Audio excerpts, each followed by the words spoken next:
Good evening. Thank you everyone for coming to the Preservation Society's annual meeting. This is a historic night. We have never done a virtual annual meeting in 75 years. There are some of us here in the breakers, in the music room in fact, to make this a legal meeting. And I have to tell you that the breakers looks gorgeous. I wish all of you were here. We did a deep clean of the breakers this winter and it was a phenomenal job. So tonight, you are all very familiar after 100 days with Zoom. There are three things that you need to pay attention to, three different votes during the night. You all know that you are muted and you will be for the rest of the evening. That's to keep the background noise down. But when it's time to vote, look for the chat icon on your computer, and then you will scroll, tap on the chat icon, scroll to the name J. McDaniel, and you will vote yes or no, send your vote to Jay, and Jay then will report out the results of that vote. So with that, I hope you enjoy your wine. I have a sense that this is a very different world. People are drinking wine at annual meetings these days, which is, we're all very jealous of you at home. But anyway, I want to introduce the Vice Chairman of the Board, Bill Wood-Prince. Bill has been on the board for many, many years, has served in the role of Vice Chair for several, and he is going to be running the meeting here while our chairman of the board is running the meeting from her home in Washington, D.C. So, Bill. Thank you, Trudy. Good evening, everyone. Welcome to our 75th anniversary year. It's not exactly the party we had planned to celebrate with you, but we're delighted so many of you could join us this way as we conduct our business and start the meeting. Monty Burnham, our chair, has asked me to preside here since she's not here, so we can keep the meeting running apace. So I ought to do that, and I call the meeting to order. The first order of business is to ask Bill Hatfield, our secretary, if there is a quorum present. Mr. Vice Chairman, we have a quorum present. At least 21 people are present at our meeting. Thank you. Thank you, Bill. The next area is I will ask for a motion for the waiving of the reading of last year's minutes. Mr. Vice Chair, I make a motion to waive the reading of the minutes from last year's annual meeting. Thank you, Dale. Is there a second? I second it. Thank you, Sue. I will now call for the yeas and nays for the members to respond as Trudy asked you to do.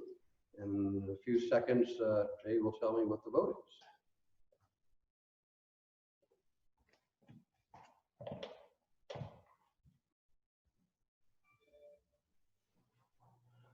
Chair, that yeas have it.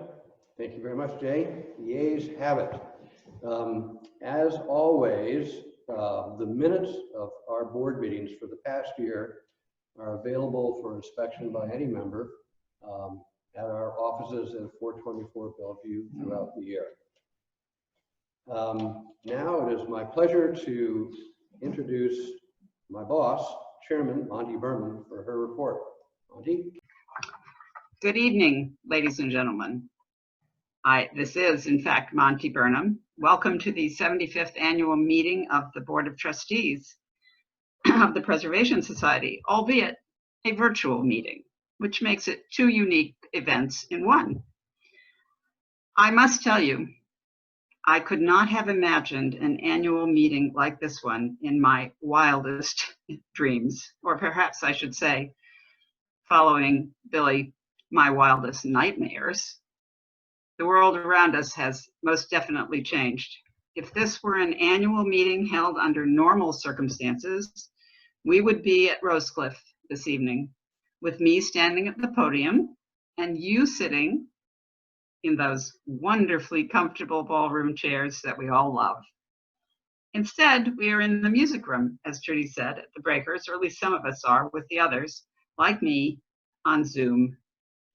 After my welcoming remarks, I would then begin by filling you in on the accomplishments of the last year. But our many accomplishments of the past year are now in stark contrast to our present circumstances. As you know, our lovely houses have all been closed due to the COVID pandemic since March 15th, and we have only just been able to open the Breakers and the Elms again on June 4th, last week. Truthfully, it was quite an achievement to get to this point, and a very costly one, both financially and emotionally. We have had to downsize in every possible way, and many of our staff, our friends, and our colleagues are no longer by our sides. I very much want you to know that the effort expended by Trudy Cox, Jim Burris, John Rodman, and Terry Dickinson to get us to the point of being able to reopen these houses and safely present them to our visitors is nothing short of miraculous. Each day, even each hour, brought changes which had to be considered and incorporated into multiple plans. Each day absorbed energy that I cannot even begin to fathom. All of this incredibly hard work resulted in a remarkably well-organized plan for the future known as Project Relaunch. Trudy, Jim, John, and Terry deserve our very highest regard, as do Leslie Jones, our chief curator and director of museum affairs, and Mike Tabor, head of the properties department, who together worked out all of the details of the COVID-19 plan, and Maria Corey, human resources, who single-handedly coped with every aspect of the unhappy necessity of laying off employees.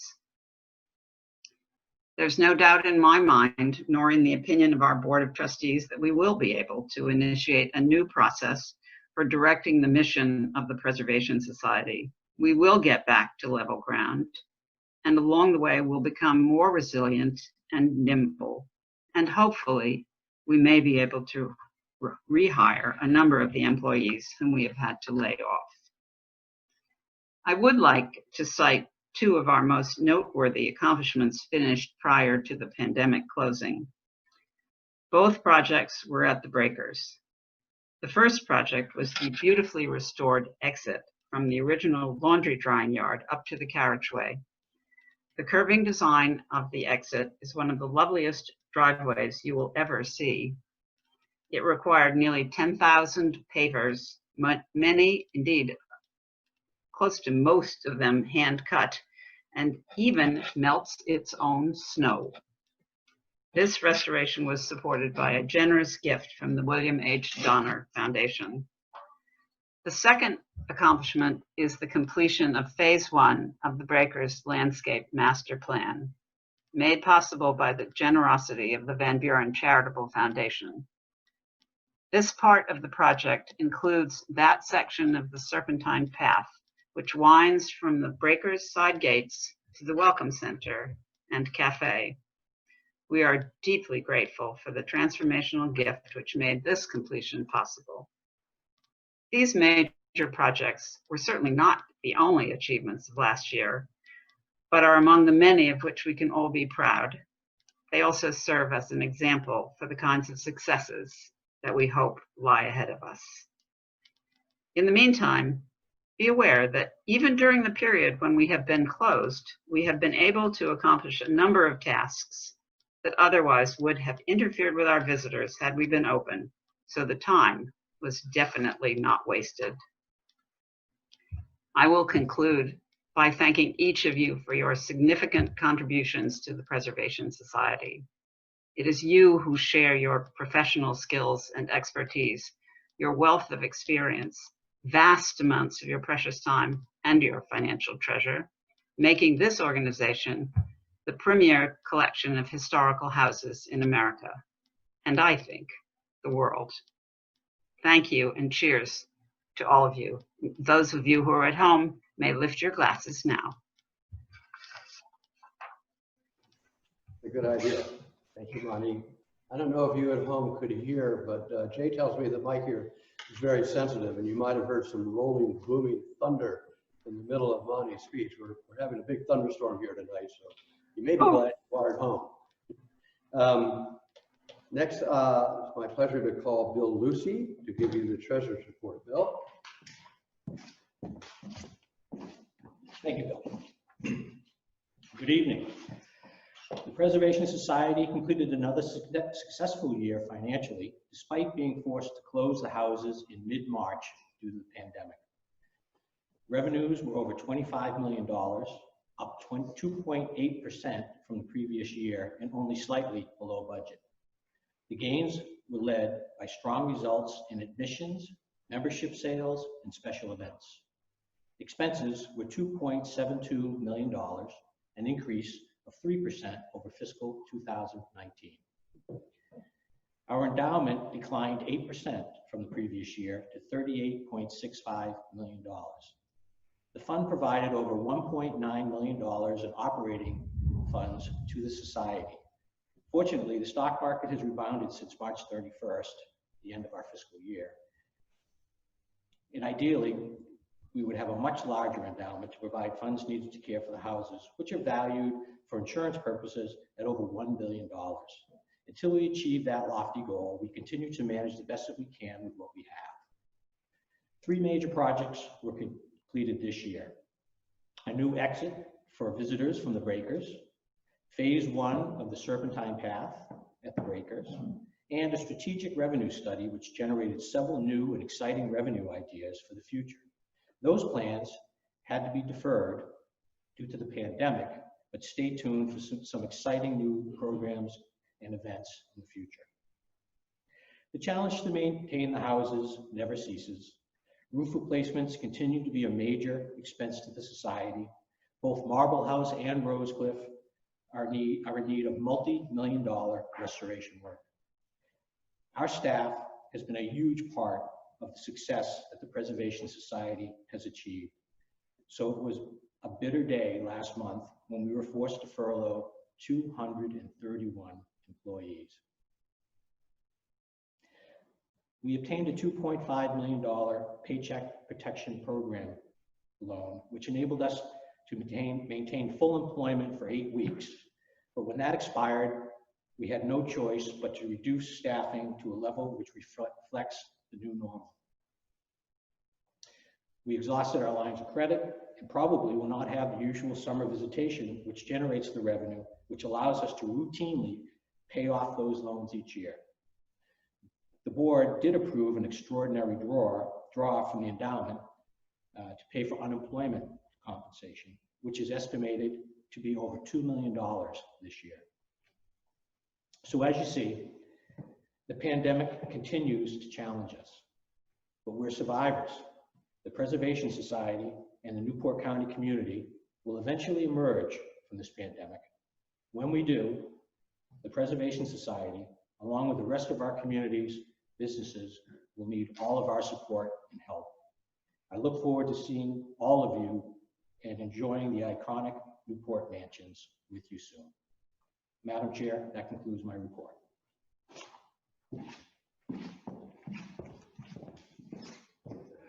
Thank you, Bill. Now I'd like to ask for a motion to approve the treasurer's report, please. Mr. Vice Chair, I make a motion to approve the treasurer's. Thank you, Stephen. Is there a second? I'll second that. Thank you, Dale. Now the members will cast their vote, as Jay has instructed you to do, and to let me know what the results are.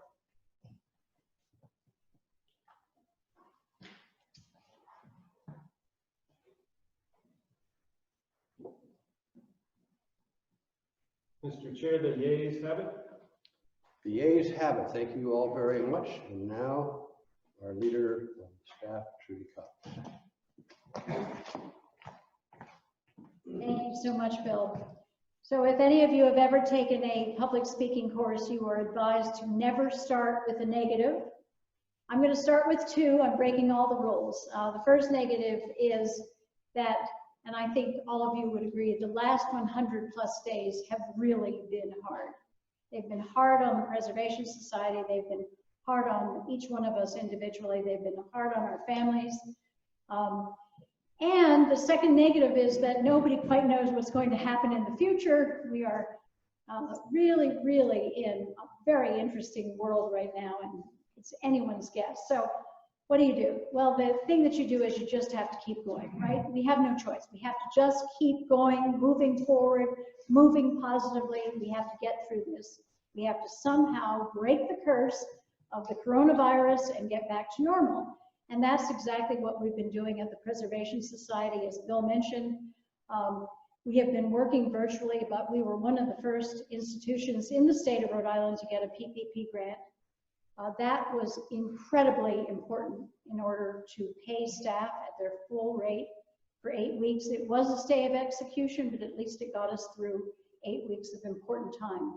A second thing was that we were and I'm really proud of this, after a lot of planning and a lot of politicking, working with the State Department of Commerce, working with the Department of Health and others, we were the first museum in Rhode Island to get the green light to open.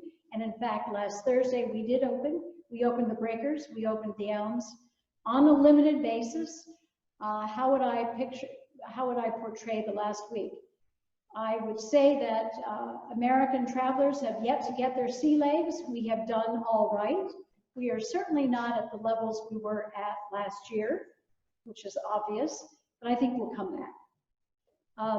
Many of you have asked what keeps us moving forward, and I want to share a very just personal moments with you. I think the thing that has kept me moving forward is the fact that many of you, hundreds of you, have written personal notes, you have written personal emails, and I have learned a lot about our membership. I've learned that you really, really love Newport. It's unbelievable. And I have learned from your notes and your emails that you really love the Newport mansions, way beyond anything that I knew. And thirdly, I've learned that you really want us to succeed and you're willing to help us in any way that you can. And that is such a motivator. That is so energizing. There are moments in time when I go back to your letters and I am so grateful for your having sent them in because they really mean a lot. People also ask, what can you do to help? And there are a lot of things you can do to help. You can get your friends to come and visit. We are eager to welcome people at the Breakers and the Elms, and we hope to open the other houses later this season. You can give your friends a membership in the Preservation Society. You can buy all your presents from the Newport Mansion stores, either online or at Bannister's Wharf. And then, most importantly, you can invest in Project Relaunch. And I just want to take just a moment to talk about what Project Relaunch is. When we were looking at opening the Breakers and the Elms, we figured out that it takes 25 people, frontline staff, to keep a house open.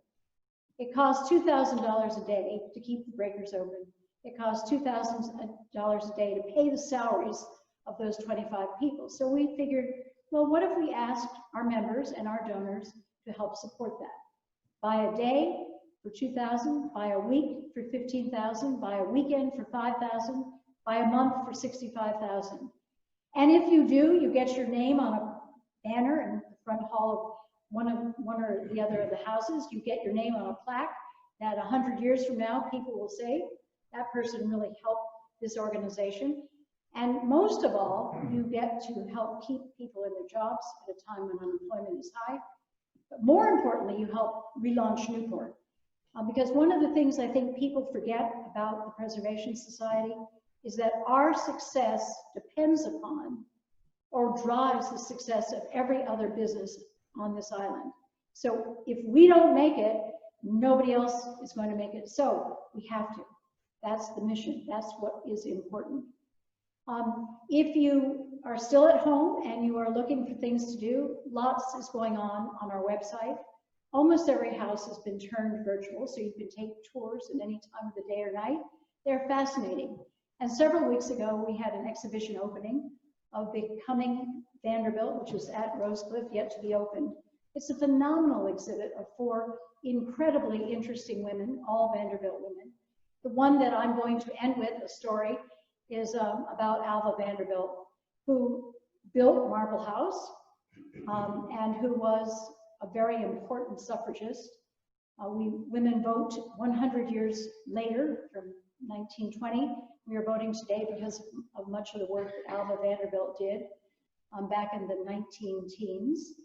And when she died, a banner was put above her in her funeral march, and the banner said, "Failure is impossible." And I think we can learn something from that motto 100 years later. That has to be in your head. We cannot fail. I am really, really pleased with the fact that, as you can see from members of the board tonight, we have a phenomenally strong board. They have been hard at work over the last months. We have an incredible staff. We have all of you as members and donors.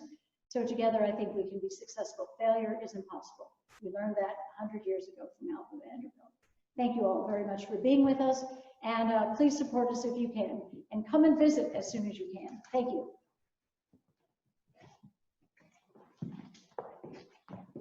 I just want to add one thing to what Shruti said. From my own personal observation of being at meetings and Zoom meetings and all that, and being at the two houses since they've opened up, there's not a single man or a single woman working on our sadly reduced staff or the trustee level who doesn't believe to their bones that this plan won't work. We've done it once, and we're going to do it again. And we'll do it, of course, with your help. Okay, my other hat is chairing the Trustee Development Committee. And I have three things to report on today. The first is never my favorite, which is to thank three trustees who will be stepping down after finishing their 2 terms of rotation. First is Ido Kiernan. Ido is a lovely woman, and she defines grace for us on our board. She talks with grace, she listens with grace, she does things with grace, and reminds us all that that's a far better way to do things than some of our roughshod ways. And we will miss her. The second is Jocelyn Sherman from here in Newport. Jocelyn came onto the board and got onto the Green Animals Committee and completely adopted it. And during her 6 years, she has totally rejuvenated the feelings and attitudes of the people of Green Animals who sometimes felt like little stepchildren. Well, they're not anymore. Not only that, Green Animals has now become a major source of revenue as a new wedding venue to go along with Rosecliff. And all of that, in part, is due to Jocelyn. And then lastly, we say farewell to Bill Hatfield, who is the president of Bank of America operations in Rhode Island. Bill is he's a quiet guy, but his contacts in the business world and his contacts in the Providence and local political communities are legendary. And his quiet, at least on the outside, but not so quiet for the people around him, work behind the scenes to get things done, as Trudy can attest to, are truly things that have made this organization tick for a long time. So we say goodbye to three extraordinary people who each in their own way have done extraordinary things, and we will miss them an extraordinary amount. Now to happier things, I'm going to name 5 trustees who are standing for a second 3-year term. Each has been asked and have agreed to serve. They are Holly Bannister, Stephen Giewerts, John Muggeridge, Naomi Neville, and Dale Venturini. Have the slides all been shown? Okay. Then I will recognize 2 trustees who are being nominated for a 2-year term. One of those is myself, and the other is our treasurer, Bill Lucy. And then finally, I am pleased to recognize trustees who are being nominated for the first time to come onto our board. They are Rusty Powell, Meg Braff, Bill Corcoran, Melvin Wesley, and Ted Sanderson. I will tell you, in my opinion, this is one of the strongest, most accomplished group of people to come on your board. Their individual successes in their chosen fields are quite remarkable, and they are hungry to get involved in this organization and help us in any way they can. And they know what they're getting into because they had a chance to get out before today, and they all stood tall and are with us tonight on this Zoom call, and we welcome them. Now, because I am one of the people that is up for re-election, I have to recuse myself, and I'll ask my trustee colleague, Susan Petrovas, to call for the vote. Sue?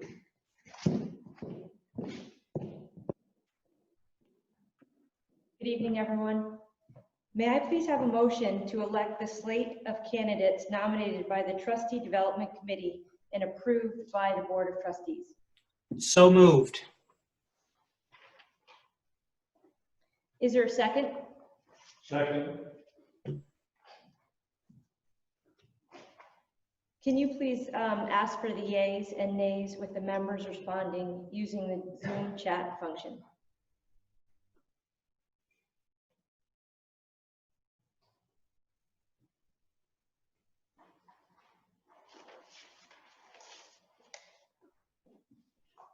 The yeas have it. Wonderful. Thank you. Thank you, Sue. I will remind everybody on the board that we will have a meeting immediately following this by 15 minutes where of the trustees to elect our officers for the next year. And now I turn it back over to Trudy. Thank you, Bill. Each year we give awards to for volunteerism, horticulture, and artisanship, and periodically we give the Antiquarian Award. It is a long-standing award, very, very high honor. I am very pleased to introduce Dale Venturini to give the first award, which is the award for horticulture. And I want to just take a moment as Dale comes forward. This woman is the head of the Rhode Island Hospitality Association. She has done, and is on our board, she has done more hard work in the last 100 days on behalf of the hospitality, restaurant, hotel industry. I think she's worked 18 to 20 hours a day. I am very glad you're here, Dale. Keep up your good work, and thank you for your hard work.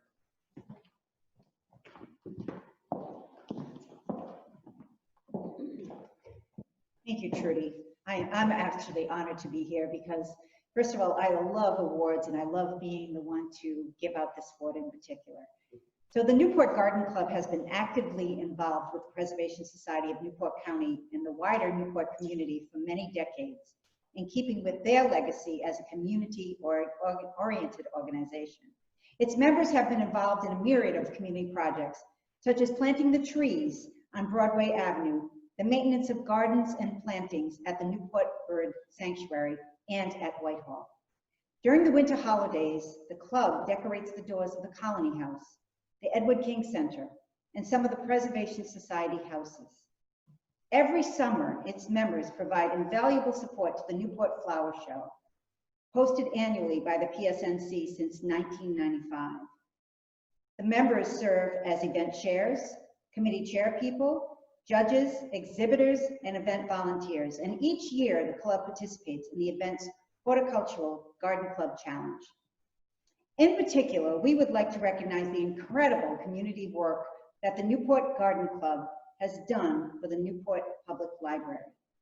In 2014, the Newport Garden Club decided to commemorate its 100th anniversary by revitalizing the adjacent Aquidneck Park. The original project would have consisted of a small reading garden with several benches and cost $25,000.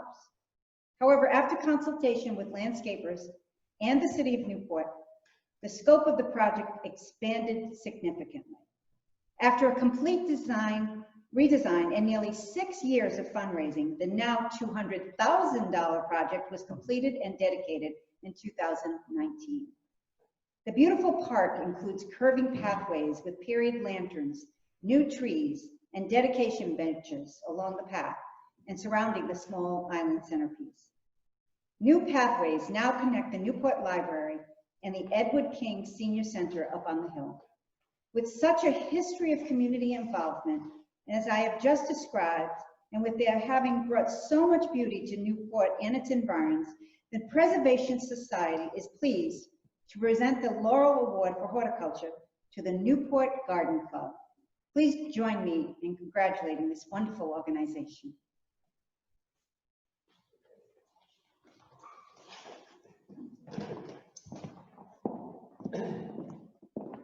Bravo.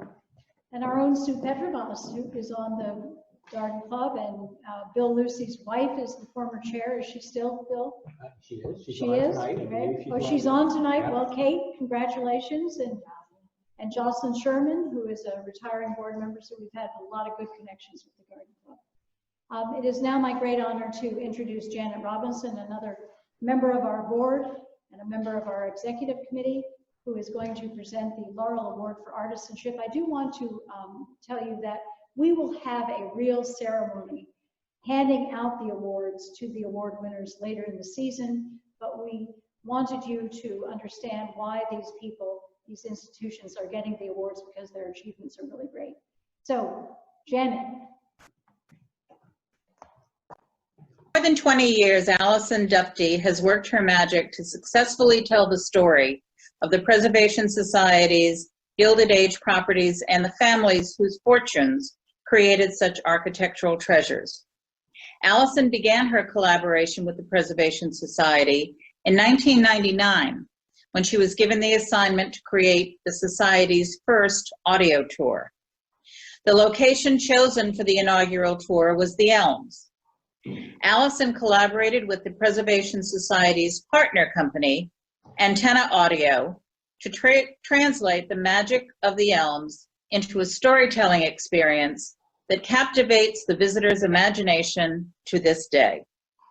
Allison began her efforts by first conducting meticulous research into the history of the Elms Mansion and the family behind it. This focus on research would become one of Allison's hallmarks over the years. Imagine that you craft a total of 6 audio tours for 4 of our mansions, and you have those tours being listened to by millions of visitors over a period of 20 years, and most remarkably, never once are you called for an error or a mistake. That is a tremendous achievement in itself and a testament to Allison's professionalism and expertise. To our good fortune, Allison is not only a gifted writer and storyteller, she is also a wonderful voice talent. Thus, it is her harmonious voice that one hears on the audio tours. In 2001, Allison became our principal storyteller after her tour for Marble House won an American Association of Museums Media and Technology Muse Award. Allison would go on to create audio tour experiences for both Rosecliff and the Breakers. Allison's talents do not end with the house tours.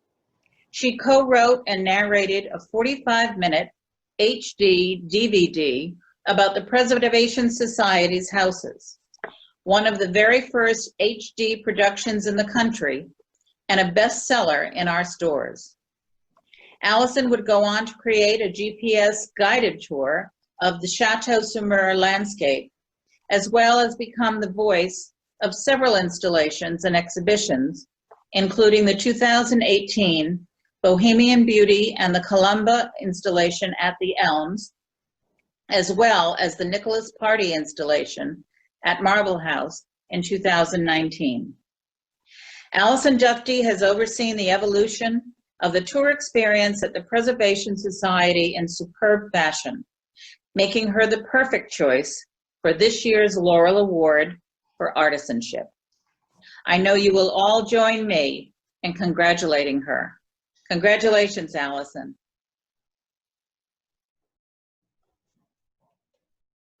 Bravo, Allison. I know Terry and John Rodman have worked very closely with her. She's a wonderful person, and we want you to come. Allison lives in California, so when the award ceremony is held, Allison, we want you to come and visit. I'd next like to introduce Bill Hatfield, who is currently our secretary, stepping off of the board, and he is going to present the Laurel Award for volunteerism to Lou Keene. Thank you, Trudy. It is my pleasure to present the Laurel Award for volunteerism to Lou Keene. Lou Keene and his wife Trudy have always held a special interest in history. Thus, soon after moving to Newport, it seemed only natural that Lou would decide to get actively involved in the historical community. One avenue of involvement came about when Lou began providing walking tours for the Newport Historical Society. It was these tours that introduced him to the local burial grounds and inspired his engagement with safekeeping the historic cemeteries found in Newport. In 2015, Lou organized a meeting to bring together those at both the state and local level who might share his interest in these burial grounds. A successful meeting that began the reinvigoration of Newport's Historic Cemetery Advisory Commission. By 2016, the commission had been reappointed with Mr. Keene as its first chairperson.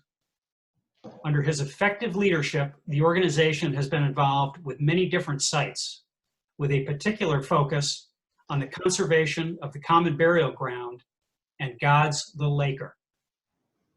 Lou considers God's Little Acre to be a national treasure. It is the home of what is possibly the largest surviving collection in America of markers belonging to both enslaved and free Africans, dating all the way back to the 1600s.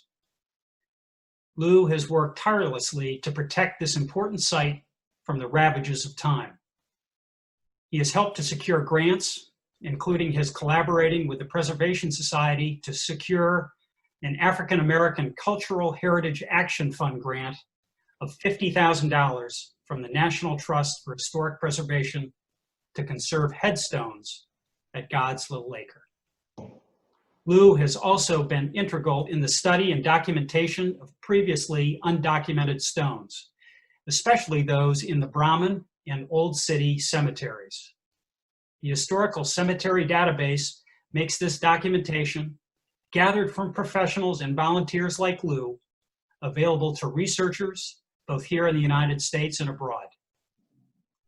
Through the study of our local cemeteries, we can glean new information about the social and economic development of our communities throughout their history.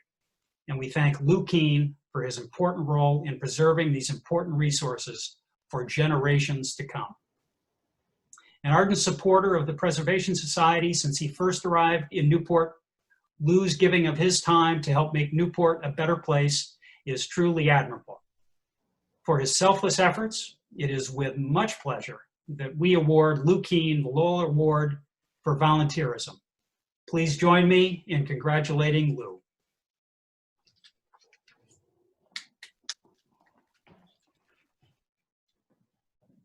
And now the Antiquarian Award, which will be presented by Monty Burnham, and it is going to someone who is very well known in Newport, beloved in Newport, David Ray. So Monty, I'm going to turn it over to you. David Ray's investment in Newport is a great deal deeper than one might think. He is the person who envisioned a colonial house on a dilapidated wharf. And having seen the picture of it, dilapidated might have been a generous, actually, description, and made it into a restaurant mecca. David somehow knew that the historic Clark Cookhouse, not then on Bannister's Wharf, could be moved, meticulously restored, and become a magnet for gourmet eating.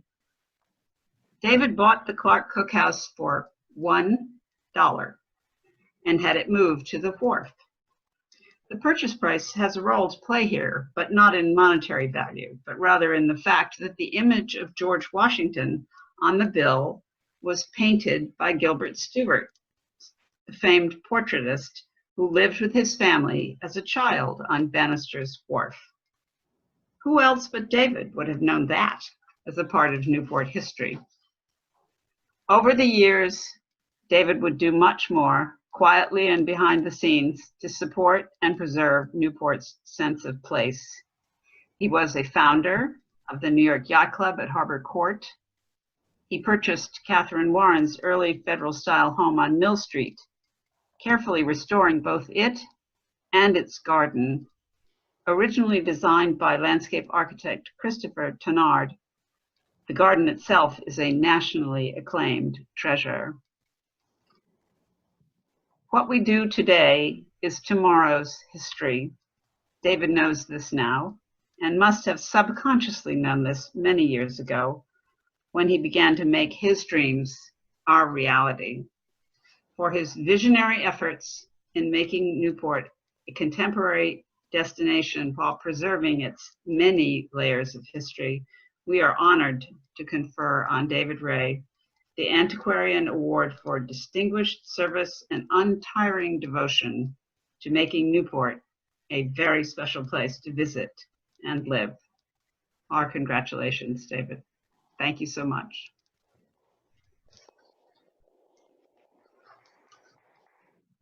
Good on you, David.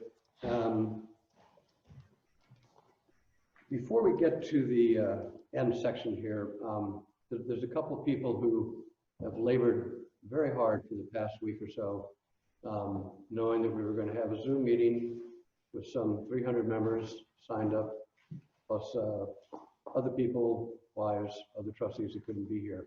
First is our Chief of Staff, Terry Dickinson.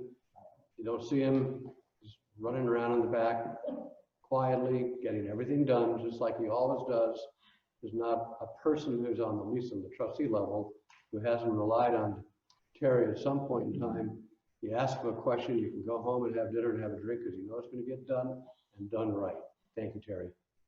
And the second is the guy you hear me talking to every once in a while and saying, what's the vote? Jay McDaniel, who is our IT department in its entirety, him. And he has set this thing all up, and everybody, from as far as I can gather, it's gone smooth as a whistle. And we thank him, and we sadly send him home to Indiana, where he's decided to go back. We'll miss him greatly. He's been a great asset, and we wish him all the best going back home.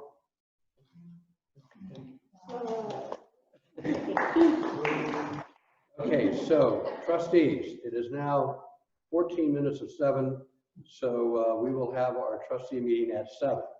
I lied, it's not 15 minutes, it's 14 minutes.